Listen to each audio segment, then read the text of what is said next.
Bueno, el caso de esta situación dramática de las últimas horas, vamos a profundizarlo en los próximos minutos con la licenciada Adriana Savio.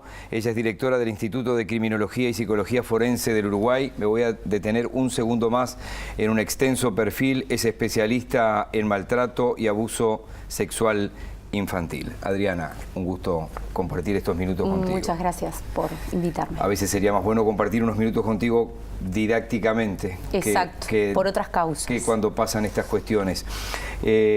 Como tenemos poco tiempo, tengo 5 o 6 preguntas y voy a intentar hacerlas todas en el tiempo que tengamos. ¿Es recuperable alguien, un asesino de estas características?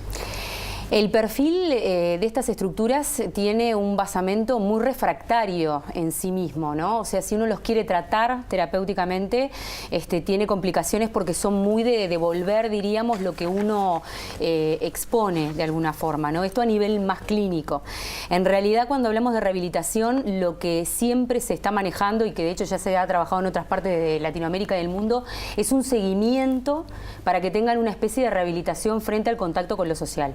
Pero son perfiles sumamente complejos de rehabilitar totalmente. ¿Hay allí psicológicamente un impulso irrefrenable? Porque técnicamente lo estoy diciendo de cualquier forma. En el caso de este muchacho, inclusive ahora ustedes estaban planteando, cuando presentaron la nota y demás, estos antecedentes que tuvo también, que tenían que ver con la violencia de género, con parejas y demás, hay aspectos impulsivos clarísimos, hay elementos inclusive erotomaníacos. Yo de hecho me estuve fijando también en características que aparecían, comentarios y recortes de elementos de su perfil en las redes sociales que tenían que ver con esta cosa más erotomaníaca, más de obsesionarse con la figura, pero no estoy diciendo que tenga aspectos de enfermedad mental. O sea, son sujetos que saben la diferencia entre el bien y el mal y perfectamente, claramente conocen qué es lo que están haciendo y de hecho son conscientes que lo ejercen. El tema acá es que no pueden parar de ejercerlo. Y aclarar algo que es muy importante. Este tipo de crímenes... Acabas de decir algo, si no pueden parar de ejercerlo... Hay un elemento compulsivo. Y es irrecuperable, entonces. Es irrecuperable en ese sentido. Quizás lo que se pueda conseguir es controlar un poco más con algún tipo de seguimientos, pero son seguimientos muy especiales. En México se ha empezado a hacer, no ha dado grandes resultados, pero es complejo. Lo que pasa es que lo que tiene más complejo es que son sujetos que en realidad, su conciencia de principio de realidad está normal. Ellos saben la diferencia entre el bien y el mal y saben manejarse en el entorno. Y a su vez hay un elemento de mucha manipulación, mucha seducción. De hecho, en este caso de la chiquita, justamente entra a través de eso en vínculo con ella, que de hecho la niña en realidad está siendo víctima en un principio, cuando se inicia toda esta desgraciada situación, de sexting de alguna manera. Este juego tiene que ver con eso, conseguir al niño hasta el punto de poder acorralarlo psicológicamente para que después el niño tenga que devolver algo desde el punto de vista sexual que implique el abuso o el maltrato, ¿no? ¿Es más probable entonces que este juego tenga algo que ver, que haya sido una elección casual de este individuo en la calle?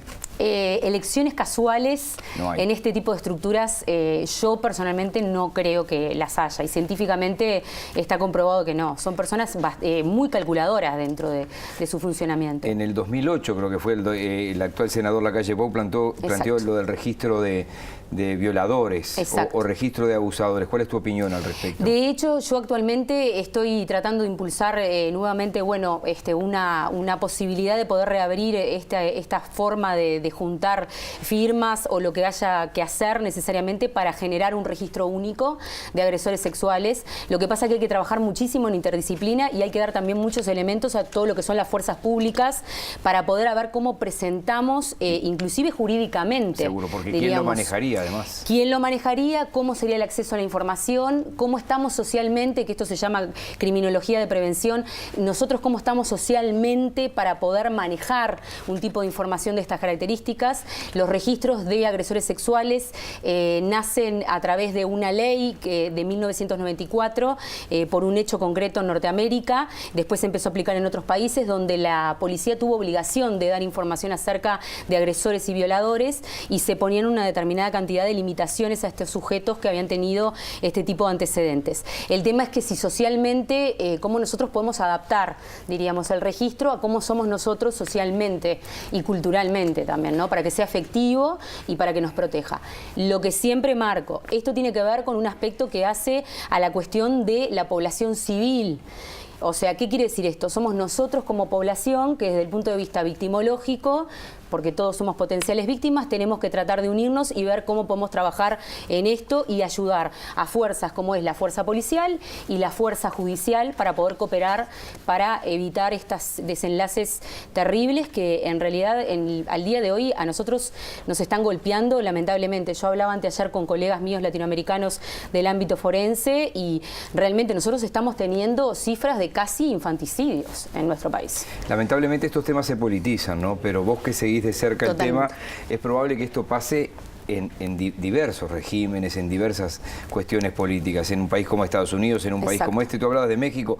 México tiene 70 asesinatos por día. Exacto. Viene de un 2016 con 2.400 asesinatos. Y son antropologías criminológicas distintas. Es así también. Esto, porque yo lo di como una afirmación, porque si no entreveramos, como digo yo, chorizo con bicicleta. No, está correcto, está correcto. De hecho, yo tengo contacto con el doctor Velasco de allá, que trabaja en Juárez precisamente, y son esos los valores.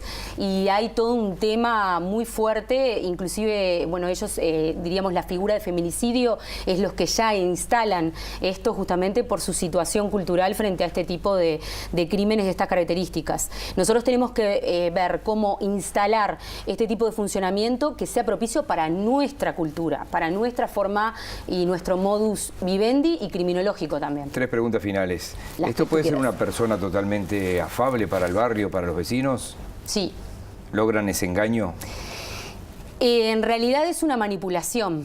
En realidad es una manipulación. De hecho, en el caso las personas que lo conocían interpretaban que era un sujeto sumamente tranquilo, confiable.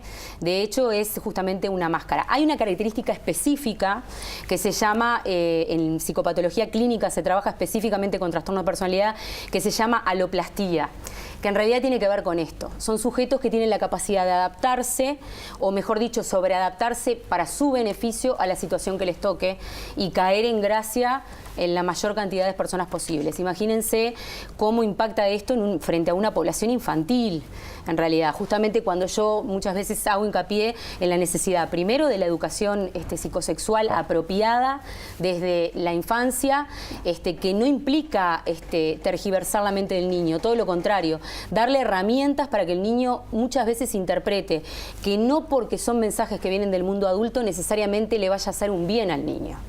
Porque existen adultos que a veces no están, como en estos casos, en sus cabales más exactos, y bueno, y en estos casos es lamentable realmente las circunstancias a las que los terminan llevando, ¿no? ¿Verdad? Y ultimando. La senadora Verónica Alonso maneja la posibilidad de castración química, por ejemplo. No en este caso, porque retroactivo no podría ser, que ya se usa en Argentina y en otros países. ¿Qué opinión tenés?